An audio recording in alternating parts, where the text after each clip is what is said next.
Hi, I'm David. And I'm Gail. And here we are at the Amtrak station in Fargo, North Dakota. So why are we here, Gail? Well, we're embarking on a quick trip to Chicago. We drove from Winnipeg, the 3.5 to 4 hours to Fargo, North Dakota, and we are catching the Empire Builder that is en route to Chicago. It originated in Portland and in Seattle. And in Seattle, yeah. It depends on where you want to start. Yeah, and it's going all the way across to Chicago. We're just sort of catching it in midstream. Right, last 13 hours or so. For sure. And the reason we did get a seat sale. We came up on Amtrak, and we decided we'd take advantage of it. So it's really not costing us too much to get 2 coach tickets, anyways, that will take us to Chicago. That was the rub. It was coach, but 40% off. So the other rub is that the train passes through Fargo at, what will it be? It's supposed to be about 3:29 in the morning. Yes, and in fact, it's a little bit late. It'll be about half an hour late. Yeah. Right now, it's 2:45 in the morning. Yeah, yeah. Other than that, though, we're quite happy to be in Fargo. It's one of our favorite towns. As a matter of fact, we'll be probably posting a short video about Fargo, just to let you know what it's like, but that'll be something done separately from this. We're here at the station now. As Gail mentioned, we drove here from Winnipeg. It's about a 3-hour ride, and they do have parking here at the Fargo station. So we've parked our car, and it's going to stay here. Free of charge, yeah. So it's going to stay here while we go and cavort in Chicago. Oh yes, I thought you were going to cavort in the station because it's a pretty plain basic Jane station. Yeah, vending machine. Yeah. So I think that's it. We're just as you quite imagine, we're a little bit on the tired side. So we're looking forward to get on board, getting some shut eye, and waking up, and then we'll take you on a tour of the train. Okay. And our experience on coach. For sure. Okay, we'll see you then, I guess. Take care. Bye-bye. Bye.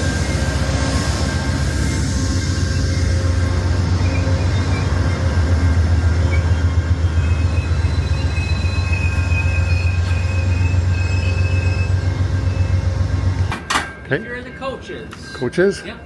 So you're right up the stairs. Upstairs? Okay. Are you?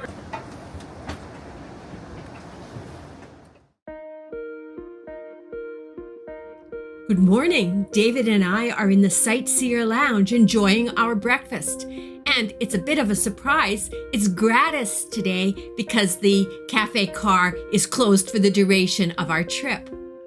And it's not too long before we roll into the Union Station at St. Paul, Minnesota. Now, it was a really rainy day. As a matter of fact, they were having flood warnings at the time. However, we did manage to stop. I was able to get out onto the platform just to take some pictures. Unfortunately, there was no time to be able to go in and explore their Union Station, which again is another one of those wonderful stations. By the same architect, Charles Frost, who designed Winnipeg's electric railway chambers building.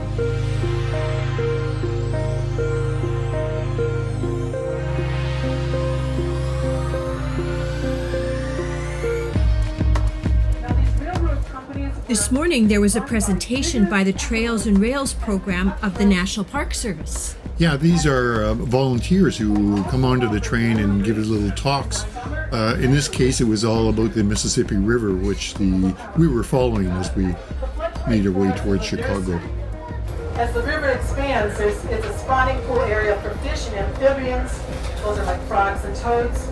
Where Laura Ingalls Wilder was born in rural Pepin, Wisconsin in 1867. So if you look across Lake Pepin, there is Pepin, Wisconsin.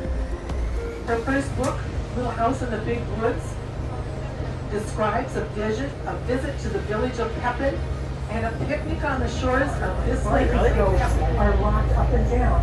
Now take a look out the window because there may be a special surprise. Let's see if they're out today. There's a group that might be out for lunch on the river. Let's see if they're there. They're not. Well, usually there's a large group of pelicans. Oh, you can see a few of them over there. Giant, right?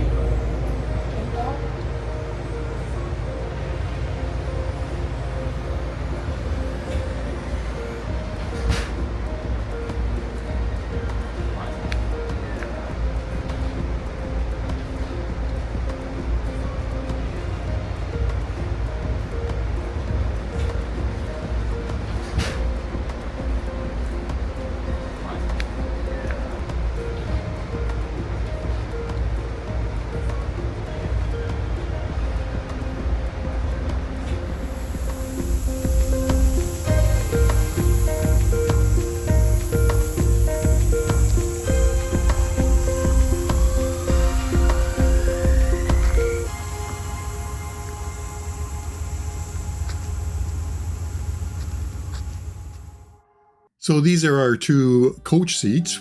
They're quite comfy, lots of room. They recline quite a bit for overnight, and as well you can see they had little bolsters that came up. There's power outlets right by the window, a little place where you can store things, as well as the usual table tray that pulls out.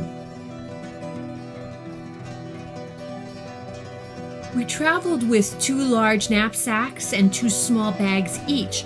All fit very nicely in our seating area. And down below there is additional luggage racks if you happen to be bringing a lot of stuff. There they are. And as usual with Amtrak trains, the washrooms are down below. There's a bank of 3 of them. This is a typical washroom in coach, a very tight area, and as you can imagine it gets a little bit on the dirty side as the train winds its way all the way from the west coast. And here we have a little tour of the Sightseer Lounge car. It's really a pleasant place to spend a lot of time. I spent most of my time up here actually. Sure, and around midsection, you go down to the cafe area. And as I said earlier, the cafe car wasn't fully operational that day. So there's lots of different seating options. As you can see here, there's sort of lounge-looking chairs facing out towards the windows. There's also tables. People were playing cards on them and what have you. Really pleasant place, as I mentioned. And there's also lots of electrical outlets, as you can see. And more free food, again because the cafe car wasn't fully operational on this day. So this is a typical of course, of what you would get in coach class. Normally you'd go down to the cafe car and pay for your food, but in this case, we not only got snacks, but later on, we actually got sandwiches. So there's a lot of food being offered to us.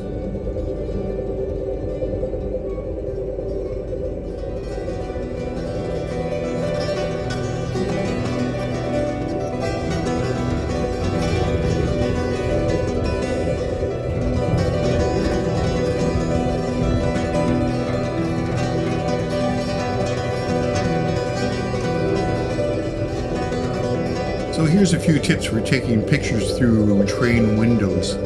First off, just windows can be quite dirty on the outside. There's nothing you can do about that. But on the inside, at least you can wipe the window to get rid of any little smudges that might happen to be there. The other thing is that you can get one of these little devices I just acquired recently. It's called the Profession Anti-Reflection Hood and Filter Clip Kit. And you can see what happens is there's a little clip that fits over your iPhone lenses, and this works with all kinds of phones, cell phones. And then there's a little toilet plunger looking lens hood really, and it just magnetically fits onto the clip like that. The idea is that then you take this and you press it up against the side of the window, and because of the big black hood, it eliminates a lot of the reflections that you would normally get if you were taking a picture through a train window. Because the lens hood is flexible material, it also allows you to tilt the camera from side to side and get some sort of slightly angular views as well instead of straight out of the window. Soon enough, we found ourselves heading through Milwaukee, Wisconsin. We had some really good views of it actually as we sort of wound our way past it. I'd have loved to have stopped and stayed. Yes.